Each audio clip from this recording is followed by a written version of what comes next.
Hey Natalie, how you doing? All right, so let's go and take a look. I want to address your writing first before we take a look at the illustration or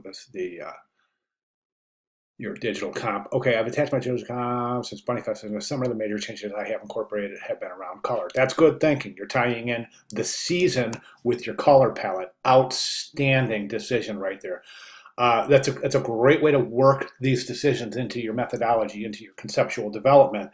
Things like summer, the time of year. How does this affect color? How does this affect presentation? Good thinking, Natalie. I wanted something extremely bright and eye-catching. I would definitely like feedback on the color choices, though, because I don't know if Nana will necessarily appear to my target audience. Yeah, I do want to comment on that. So, interested in ML adoptions. Okay, so this is good. This is really fantastic. This little brief paragraph, Natalie, has given me a lot of information. Number one, it's telling me that you're looking at outside uh, uh, situations, outside conditions that affect your choice of color, being the time of year. Fantastic. And maybe even more importantly, you're tying in the communicative intent and the communicative value with your target audience. These are two very, very important and critical steps in concept development. So I'm really, really glad to see that you are considering both. Really fantastic. This is why I think it's so important for students to include a paragraph or two of written information regarding their experience with the submission of any given a project, because it tells me as an instructor, it just really sheds a lot of light on your approach, what you're considering, what you should be considering, and how this will affect the communication, which of course is intended to effectively engage the target audience. So really fantastic job. Keep that up moving through the class, Natalie. It's really, really valuable information. That said, let's jump right over to the poster, which I have open right here. Now I'm going to, let me see what, oh, I just pulled that up just a little bit. There, I don't have to reduce the size and it fits in the window. That's fantastic. Okay, now I'm going to be zooming in a little bit here because there's some things I want to see. Now let's go ahead and take a look. You talked about the color palette. Let's talk about the color palette. I think it's a good idea. Obviously, these are summer colors. You're on the warmer side of the color scale, the warm spectrum. That's fantastic. I'm not too concerned about the combination of colors as just because they fall within any specific definitive description of color, but I do have a little bit of concern about the color based on typography. The high contrast of the background, this kind of purple, and the really super bright yellow is causing it's a very, very high contrast combination, and sometimes in combining high contrast colors, specifically in typography, using typography, we get what is called visual vibration. And that is caused by that high contrast. And basically what it does is it creates a little bit of visual uncomfort. It almost looks like the letters are moving or vibrating a little bit. And this is caused, it's an optical illusion that's caused by this extremely high contrast. So for that reason, I would say take a look at this, maybe consider muting the yellow down a little bit, just a touch, so that that brightness against that pink background doesn't create that visual vibration. My next suggestion, and two more, actually I've got a couple more suggestions regarding typography. Now I don't know if you've taken typography classes yet, but a couple of things I'm going to mention are very basic considerations in any typographic composition. You don't want to include outlines on your letters. That's called stroking the letter forms. And a lot of young students and young designers, I should say, a lot of beginning students and young designers attempt to stroke letter forms with the intent of making the type more visible. You don't need that here. You've got ample contrast here. Basically what happens when you stroke these letter forms is that they end up changing the shapes of the letters. The stroke basically has to go on either the outside of the letter forms or the inside. Either way, so basically the stroke sits on the outside of the letter or on on or comes over into the inside. Either way, it's going to affect the way the letters sit next to each other in any given composition. If they're on the outside, it's going to increase or reduce the distance between the letters. If it's on the inside, it's going to change the shapes of the letters. For this reason, I recommend, and I always recommend, and most professional designers do recommend, not to stroke type. If you need further visibility, stroking type isn't the answer. There's typically other areas to look at to increase visibility. Personally, I don't think you need to increase visibility here. I think the letter forms without the stroke will suffice just fine. The next thing I think is the RD for 23rd, June 23rd. Right now we have, I would say Bunny Fest 2019. I would take, instead of have this big giant June 23rd, maybe just take this, compose it right up there, smaller, June 23rd, Bunny Fest 2019. Just add a little bit of interest to the typographic composition right there. So reduce the size of this, put June 23rd up there, and then Bunny Fest 2019. That way you don't have this big Bunny Fest 2019, June 23rd, where the viewer almost feels like they're getting kind of yelled at. Do you see what I'm saying? So try a different typographic composition up there. Again, I think the best and one of the most effective things to do is just to reduce this, place it right up here, left of line, June 23rd, Bunny Fest 2019. Or if you have another idea for typographic composition there, then also RD, that's superscript. So you want to superscript that. Okay, over down here, Georgia House, this composition right here, I think is a little bit too large for the composition here. Now, what I would do here is and the reason I say this is this all adds to the hierarchy, information hierarchy of the piece. What I would recommend is this. Right now, the bottom typography and the top typography are covering the illustration. Having this Bunny Fest maybe cover portions of the ears, that's one thing, but right now I think too much of the ears is being covered up.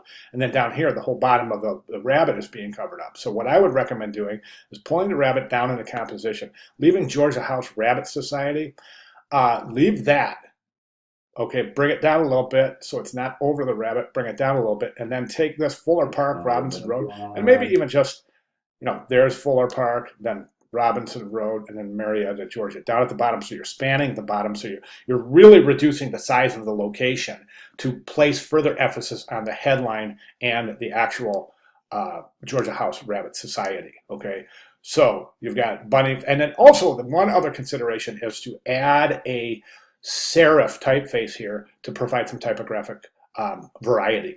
So in the beginning stage of the poster project, at the very bottom, you'll see, let's jump over there right now so you can see it. But there are, let me see, there are a list of, let me see, but where do I want to be? I want to be right here, week 1, poster began. And if we jump down to the bottom of this, you can see these suggested typefaces. The reason these are here is because each of these serifs happen to go very nicely with each of these sans serifs.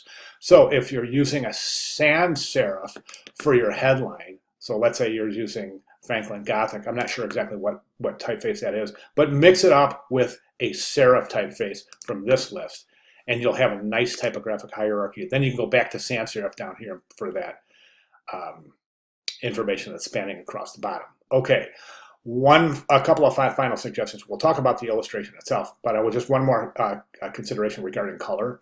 I think right now this is almost like Easter-esque. Okay, so if you were to take a look at this poster from across the room, you see the bunny rabbit, you see the soft pastel colors. It all adds to Easter. I wouldn't be surprised at all if I saw this across the room to expect to see, an Easter poster here. And this, of course, isn't an Easter poster. Therefore, you may consider making some changes to color. I think one of the things that would probably suffice in this regard is to change the color of the sunglasses to a dark color, maybe black for the sunglasses. I think that will definitely add interest and some needed contrast to the illustration itself. So, and plus it will kind of eliminate this extensive use of pastel colors, which is indicative of the Easter holidays, specifically when used in conjunction with the illustration of the rabbit. Okay, I'm going on 10 minutes. I didn't want to do that, but I'm trying to be as complete as I possibly can. Okay, as far as the illustration itself, a few mistakes here. Okay, you've got this.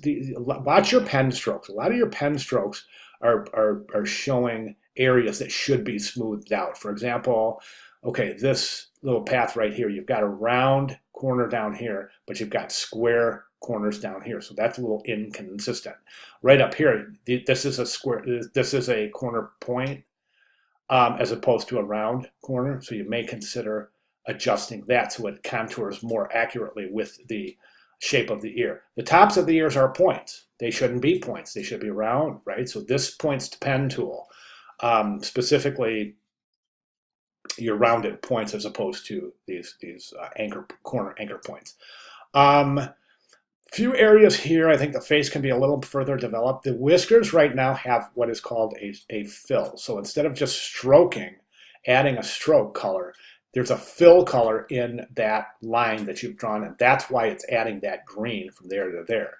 I don't think you need that. Obviously, it seems to be a little inconsistent, as there's an area of color where one wouldn't normally see an area of color. If you want green whiskers, add green whiskers, but I would eliminate that fill itself. We've got some double lines down here. Down here, we've got some inconsistent points, corner points and anchor points. Here's an extra line right here, some extra lines right here, extra lines here and here, overlapping lines right there. Okay, so really, this really points to pen work. I really want you to adjust this and pay as close to attention as to your pen work as you can. Please know the difference between corner points and smooth Bezier curves. One interesting thing to do, and I always do this when I'm illustrating, is I'll just jump right out, do some visual research, see if it gets ideas. Let's go right here. Right here, I just have rabbit illustration. One thing I find very interesting that I think you can employ with yours is this kind of shading technique right here. See how we've added little shadows here, little shadows around here? That'll effectively add depth and dimension and volume to some areas of the rabbit. So consider shading the rabbit. Also, another interesting thing to do is just go right up here and add rabbit illustration. I think the next one I did is I did a rabbit illustration. Oh, rabbit and glasses. So these are even more ideas that you can do. Don't be afraid to jump out. Here's some nice shading techniques right here. Really nice shading techniques here. So really, don't be afraid to reach out, take a look at some visual research to see how other illustrators have developed this illustration with the rabbit and the glasses. I think at this point right now, I think the main thing is the pen work and adding some shading techniques to the rabbit itself, just to indicate depth, dimension, and volume. Okay, 1251. Didn't want to do this, but like I said, I want to be as thorough as possible. So if there are any questions, comments, concerns, or clarifications, please let me know. I'll be glad to provide in that regard. And let's shoot for some of those changes for your final submission on Sunday. All right, great job. Thank you very much.